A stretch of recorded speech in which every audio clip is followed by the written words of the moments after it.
kaibigan, isa rin po siyang legislator. At pag nagsilbi po, siyempre nagsilbi din po siya bilang Vice Mayor sa Quezon City. At hindi lang yan po, tumakbo siya nanalo pagka-senador noong 2010. Walang absent po sa Senado! Walang absent! Totoo yan mga kaibigan. Bukod sa mga nag-uusayang mga senators, atin na po kikilalanin ang ating susunod na Vice Presidente at Presidente ng Pilipinas sa totoong pagbabago para sa tunay na reforma ng Pilipinas. Hindi na katakataka sa kasulukuyan, siya ho ang Pangulo ng Senado at kitang-kita ito sa kanyang matagal na karanasan at mahusay na pag-akda ng mga batas, entertain, laging para sa kabutihan ng mamamayan ang kanyang hangad. Ladies and gentlemen, ang tunay na Pinoy henyo!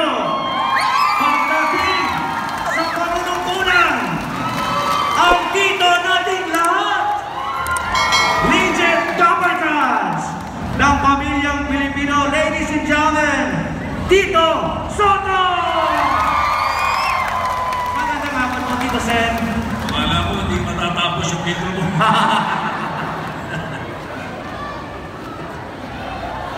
Ganong etsi kayo namin.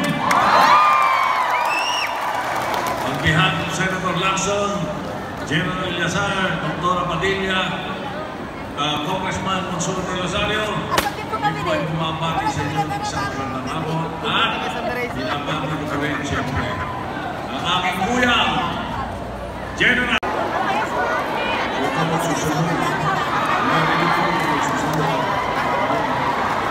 Sino ba mo? Rason sa mo? Oo, yung maliwanag ha? Narinig ko ha? Ayan, Rason sa mo. Okay, salamat. Salamat, Mark. Thank you. Ayun, tagapangasinan. Original na tagapangasinan. Dito pinanganak. At talagang hindi nakakalimot dito sa inyo. Na meron na silang bahay dito, tinutuloy na.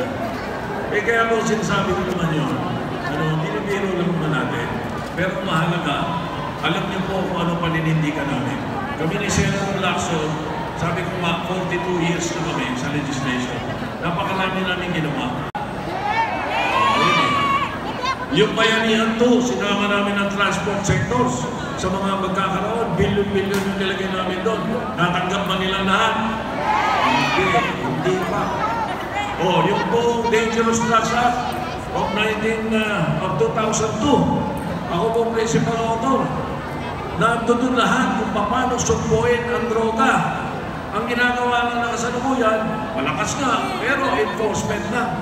Wala doon sa pangangalaga sa mga drug dependent, rehabilitation at prevention. So naisipan namin dalawa, tayo na. Tama na yung legislation namin. Napakarami na batas na ginawa. Kami na ang subukan ninyo na magpapatupad ng mga batas na ito.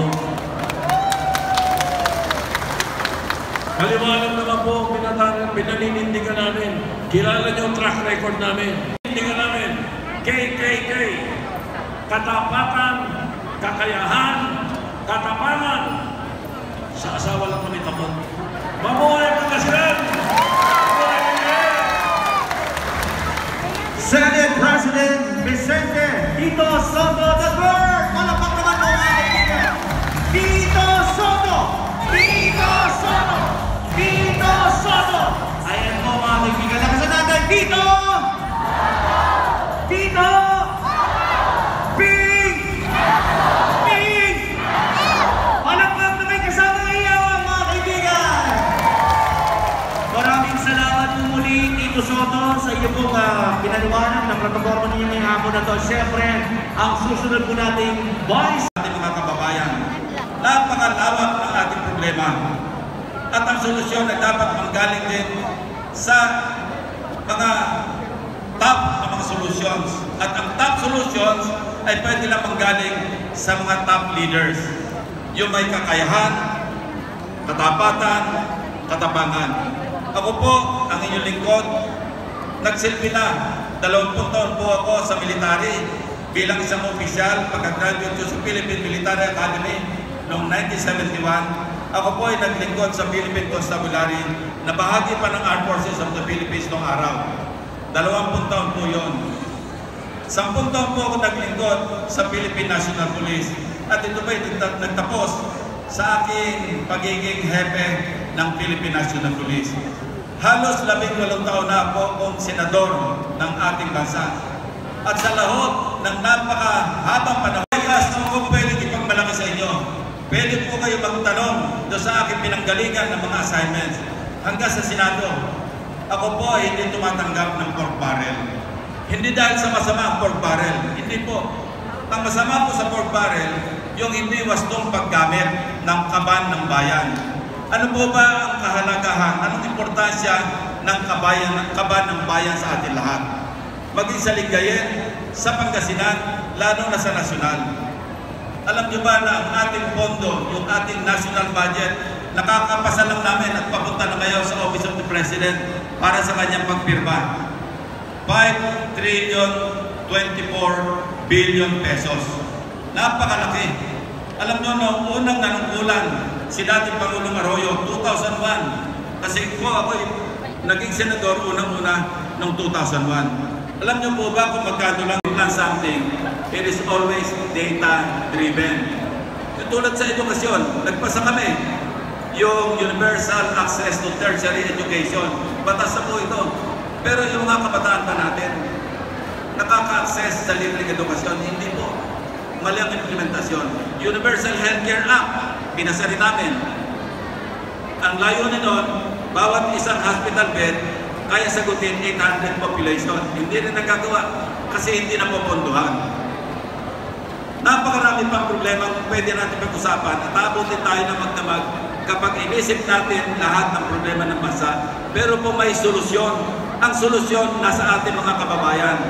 Alam nyo ba yung sinasabi natin, the greatest arsenal, pinakamalaking arsenal na nakatago dito sa atin. O hindi nakatago, the biggest asset that we have, yung people, kayo, yung ating mga kababayan. Vice Mayor Judy, maraming salamat sa inyo lahat. Ang susunod na Presidente ng Republika ng Pilipinas, Senator Ping Lacson! Isang beso po, Ping! Ping!